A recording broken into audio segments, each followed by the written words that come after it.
Bonjour et bienvenue dans cette visite virtuelle du PRISM, le centre de simulation médicale de la faculté de médecine et maïeutique. Alors la simulation, c'est une technique pédagogique assez ancienne, mine de rien, qui est arrivée il y a plusieurs décennies aux États-Unis et qui est arrivée un petit peu plus tard en France et en Europe globalement, puisque c'est arrivé il y a 10 à 15 ans. C'est en train de se développer énormément dans toutes les facultés de médecine de France, mais aussi dans tous les instituts paramédicaux. Alors la simulation, ça permet de s'entraîner à des situations particulières, des situations cliniques, des situations d'urgence, dans des conditions qui se rapprochent le plus possible de la réalité, mais sur mannequin. Donc ça permet de s'entraîner, de répéter des gestes, des prises en charge, sans risque pour le patient. C'est pas spécifique à la santé, puisque bien avant la simulation en santé, il y avait de la simulation aéronautique, il y avait de la simulation pour la gestion des centrales nucléaires, par exemple, et ce n'est que par la suite que c'est arrivé dans le domaine de la santé. Donc on va visiter ici le centre de simulation qui occupe toute l'aile droite du premier étage de la faculté. Et on va commencer par aller dans les deux salles polyvalentes qui sont sur la droite du couloir. Deux salles qui servent essentiellement à ce qu'on appelle la simulation procédurale, par opposition à la simulation de haute fidélité qu'on verra ensuite. La simulation procédurale, c'est tout simplement des petits mannequins, des portions de patients qui permettent de s'entraîner à des gestes techniques. Donc on va aller en voir quelques-uns si vous voulez. Bien, on est ici dans l'une des deux salles polyvalentes de notre centre de simulation avec quelques exemples de mannequins dits procéduraux, des mannequins de gestes techniques. Alors là, il y a deux types de mannequins différents qu'on a présentés aujourd'hui. Ici, un mannequin qui permet de s'entraîner à l'intubation orotrachéale. L'intubation, c'est le fait de mettre un tuyau dans les voies aériennes du patient pour l'aider à respirer.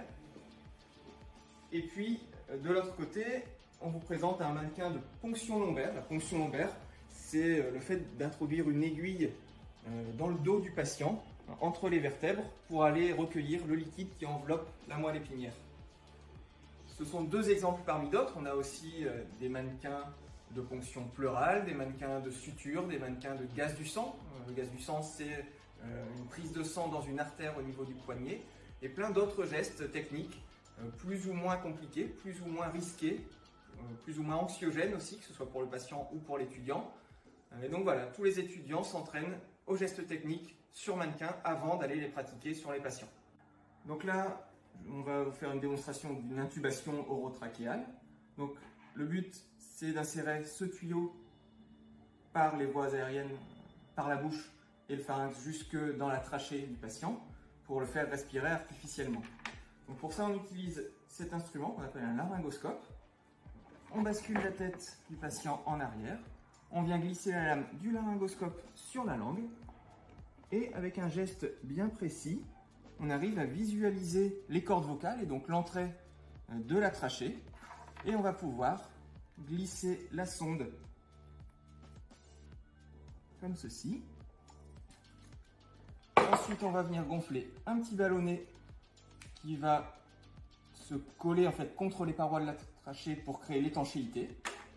Et ensuite, on peut ventiler le patient et on va voir les poumons qui se gonflent.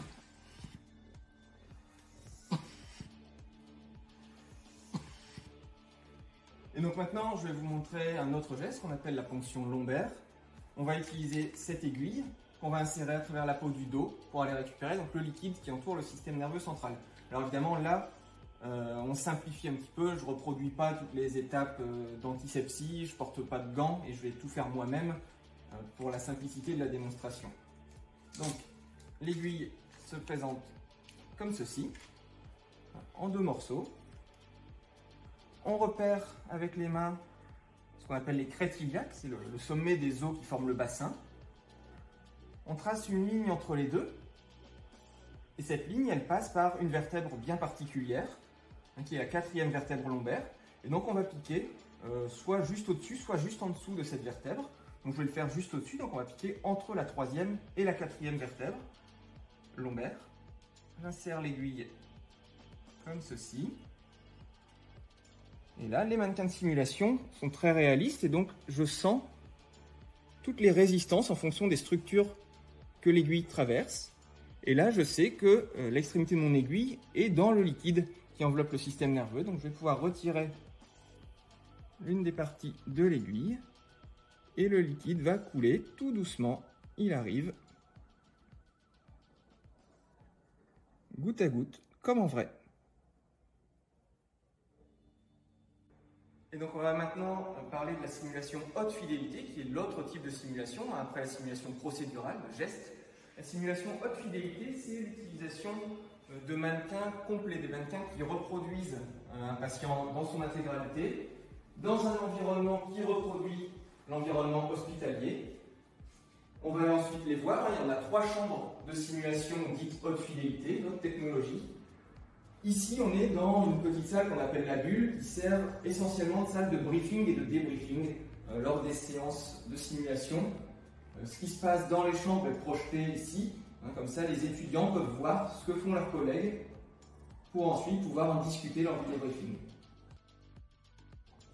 Donc on est ici, vous aurez reconnu, dans la salle d'accouchement, une de nos 3 salles de simulation de haute fidélité, donc avec des mannequins dits de haute technologie, 2 mannequins, et notamment ici, celui qu'on a baptisé Johnny, qui est un nouveau-né, qui peut faire beaucoup de choses. Les mannequins de haute fidélité, ce sont des mannequins qui sont pilotés par ordinateur, sur lesquels on programme des scénarios, on peut modifier différents paramètres au fil de la simulation en fonction des actions des étudiants.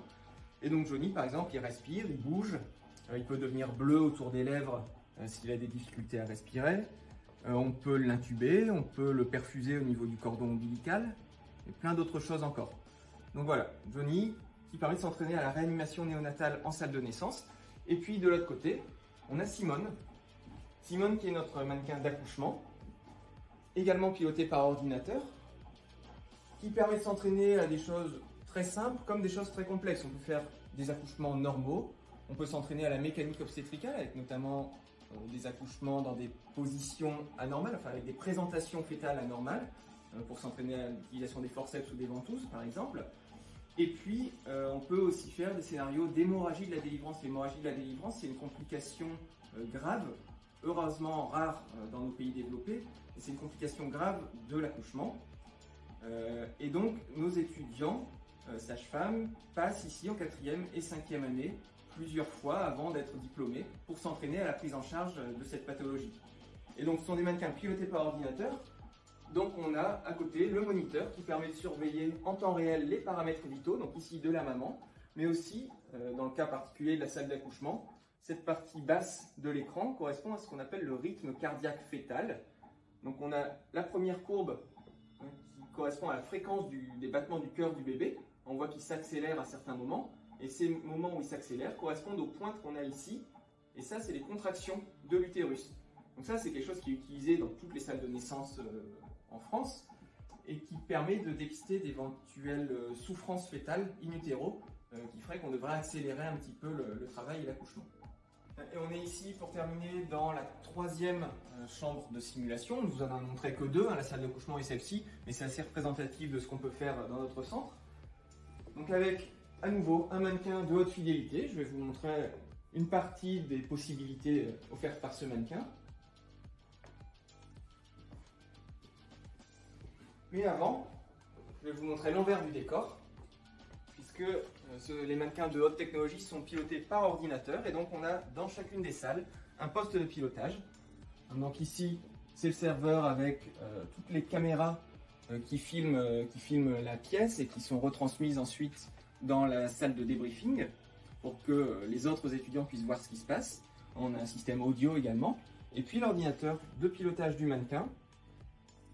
Il y a toujours un formateur ici, avec ce casque et ce micro, qui va réagir en fonction des actions des étudiants et prendre la voix du patient. Donc les étudiants pourront vraiment parler au mannequin comme si c'était un patient, et le mannequin va répondre, puisque c'est le formateur qui sera ici dans le poste de pilotage qui va répondre à leurs questions. Et donc on est ici avec l'un de nos mannequins de haute technologie, qui est utilisé essentiellement pour les étudiantes et les étudiants de médecine dès la 3e année. À partir de la 3e année, ils bénéficient de séances de simulation sur ce type de mannequin dans cet environnement hospitalier. Le but, les objectifs pédagogiques en 3e année et puis en 4e année également, c'est essentiellement d'apprendre à raisonner, d'apprendre le raisonnement clinique. Donc, ils ont quelques éléments, ils voient un patient, ils vont l'interroger, ils vont lui poser des questions, ils vont l'examiner pour élaborer des hypothèses diagnostiques qu'ils vont ensuite pouvoir confirmer ou infirmer en demandant des examens complémentaires. Ça, c'est vraiment les principaux objectifs des premières séances d'ETP. Et puis, au fur et à mesure de l'avancée dans les études de médecine, on va rajouter des difficultés. Ensuite, en fin de 4e et 5e année, on va leur demander les posologies des médicaments. Enfin, d'abord les traitements sans posologie, puis les traitements avec posologie. Et puis pour finir, on peut s'intéresser à des choses un petit peu plus complexes encore, et notamment tout ce qui est gestion d'équipe, communication en équipe en situation de crise. Et ça, c'est des choses qu'on fait pour les internes. Sur un arrêt cardiaque, par exemple, sur un scénario d'arrêt cardiaque, on ne va pas tellement s'intéresser à la qualité du massage cardiaque, puisqu'on considère qu'ils savent le faire, mais on va s'intéresser à la manière dont ils s'organisent pour optimiser la prise en charge du patient. Donc ce mannequin, il a beaucoup de possibilités. On va vous en montrer quelques-unes. Alors déjà, c'est un mannequin qui est assez réaliste. Alors le visage, il est ce qu'il est, mais les yeux peuvent cligner, ils peuvent fermer les paupières. Ça peut paraître anecdotique, mais ça augmente énormément la fidélité ressentie par les étudiants. Ils arrivent beaucoup plus facilement à s'immerger dans la situation par ce genre de petits détails. Pour la même raison, la peau des membres, et notamment des mains, est assez réaliste. On a vraiment l'impression que c'est un vrai patient. Le thorax se soulève évidemment. C'est un mannequin qui peut devenir bleu, qui peut se cyanoser autour des lèvres. On peut lui fermer les yeux, je vous l'ai dit. On peut ajuster la taille des pupilles, le réflexe des pupilles, donc leur changement de taille quand on va les éclairer, ce qui permet de faire un examen neurologique. Ensuite, je vous montrerai après, on peut l'ausculter avec un stéthoscope et on peut modifier tous les bruits. On peut mettre une auscultation normale, comme on peut mettre des souffles, on peut mettre des anomalies à l'auscultation pulmonaire. Voilà, il y a plein d'autres choses. On peut prendre les pouls également, que ce soit au niveau de la carotide, au niveau du poignet, au niveau fémoral et aussi au niveau des pieds. C'est un mannequin qui peut transpirer, qui peut baver, qui peut convulser également. Et donc, on le pilote par ordinateur. On programme des scénarios et puis on va pouvoir ajuster en fonction des actions des étudiants, qui peuvent parfois être ce qu'on attend d'eux, ou parfois des erreurs. On va ajuster en bien ou en mal les différents paramètres et donc l'évolution du patient. On a ici un moniteur exactement comme ce qu'on pourrait retrouver à l'hôpital, avec une partie qui contrôle le défibrillateur. On pourrait charger et délivrer un choc électrique. Ici, le rythme cardiaque. On peut prendre la tension, donc vous avez vu qu'on lui a mis un brassard. Et donc, comme à l'hôpital, on va lancer la prise de tension. Donc on entend le bruit du brassard qui se gonfle, exactement comme dans la réalité. Et on a la tension qui s'affiche, c'est la tension qu'on a programmée sur l'ordinateur. 115/58, c'est-à-dire 11,5-6 de tension. Et puis, on peut mettre ce petit capteur-là au bout du doigt. Donc, je vais le mettre au bout du doigt et vous allez voir que sur l'écran, automatiquement, va s'afficher un nouveau paramètre, ici en jaune. C'est ce qu'on appelle la saturation. La saturation, c'est un reflet de la concentration du sang en oxygène, qui va baisser s'il a des difficultés respiratoires. Donc une séance de simulation sur ce type de mannequin, ça se déroule toujours de la même manière. Les étudiants sont par petits groupes, avec deux formateurs, toujours. Un formateur qui va piloter le mannequin et l'autre qui va être dans la salle avec eux et qui va généralement jouer le rôle de l'infirmier ou de l'infirmière. Mais dans les années supérieures, on peut changer un petit peu et ne plus lui faire jouer un rôle de facilitateur, mais plutôt un rôle de perturbateur. Il pourrait jouer un membre de la famille d'un patient qui vient sans arrêt demander des nouvelles pendant une prise en charge, par exemple. Donc un petit groupe d'étudiants avec deux formateurs. Les étudiants mettent une blouse et on leur demande de faire vraiment comme s'ils étaient à l'hôpital face à un vrai patient. Alors généralement, la première séance, pendant les premières minutes, ils ont un petit peu de mal à se plonger dans la situation. Et très rapidement, avec la fidélité qui est créée par l'environnement, par les différents éléments ici, ils arrivent à se plonger dedans et ils arrivent à faire totalement abstraction du fait que c'est un mannequin. Donc on a programmé un scénario, c'est par exemple une crise d'asthme, c'est par exemple un arrêt cardiaque, j'en ai parlé, mais ça peut être des tas d'autres choses. Pendant une dizaine de minutes, les étudiants vont jouer leur rôle d'étudiants hospitaliers. Et donc ils vont essayer de comprendre ce qui se passe et de demander des examens, éventuellement de demander des avis complémentaires, d'appeler un spécialiste par exemple, d'appeler le radiologue pour demander une échographie qu'on pourra afficher sur le moniteur, tout comme on pourrait afficher un électrocardiogramme complet, pas seulement les deux petits tracés verts, mais on pourrait afficher une feuille A4 avec les 12 tracés classiques d'un électrocardiogramme.